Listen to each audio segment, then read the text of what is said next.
భాను తాళిబొట్టు తీసుకువచ్చి దేవాని తన మెడలో కట్టమంటుంది. దాంతో దేవా అయితే ఏం మాట్లాడుతున్నావు, నీకేమైనా పిచ్చి లేసిందా, నేను నీ మెడలో కట్టడం ఏంటి అని చెప్పి అంటాడు. అది విని భాను అయితే నువ్వు మరి దాని మెడలో ఎలా కట్టావు అని చెప్పి అంటుంది.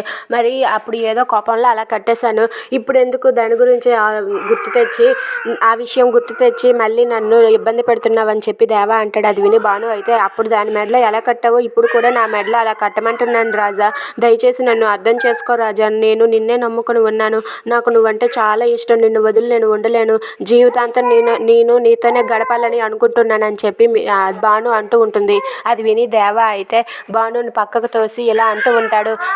నీకు ఒక విషయం చెప్తాను, గుర్తుపెట్టుకో, నా లైఫ్లో నువ్వే కాదు ఆ అమ్మాయే కాదు ఎవ్వరికి స్థానం లేదు, అమ్మాయి అనే వాళ్ళకి ఎవరికి కూడా స్థానం లేదు, నేను ఎవరిని కూడా ఇష్టపడను, నాకు ఆ పెళ్ళి అంటేనే ఇష్టం ఉండదు, అలాంటిది మళ్ళీ ఈ పెళ్ళి తాళి నువ్వంటే ఇష్టం ఇవన్నీ ఏంటి, నాకు టార్చర్లా ఉంది, ఏదో పొరపాటు చేసి అప్పుడు ఆ అమ్మాయి మెడలో కట్టేశాను, ఇప్పుడు అదే నాకు నరకంలా ఉంది, ఒక దెయ్యంలా పట్టి పీడిస్తుంది, ఇప్పుడు దాన్ని ఎలా వదిలించుకోవాలని నేను ఆలోచిస్తుంటే నువ్వు వచ్చి మళ్ళీ తాళి కట్టమంటే నేను ఎలా కడతాను, అస్సలు కట్టను, దయచేసి నన్ను వదిలేయమ్మ తల్లి, నీకు దండం పెడతాను, నాకు ఈ తాళి చూపించి మళ్ళీ నాకు టార్చర్ చూపించవద్దు, దయచేసి నన్ను వదిలేయండి అని చెప్పి దేవా అయితే భానుతో అంటాడు. అది విని భాను అయితే లేదు రాజా, ఎలాగైనా సరే నీ మనసు నేను మార్చుతానని చెప్పి భాను అంటుంది. Please subscribe.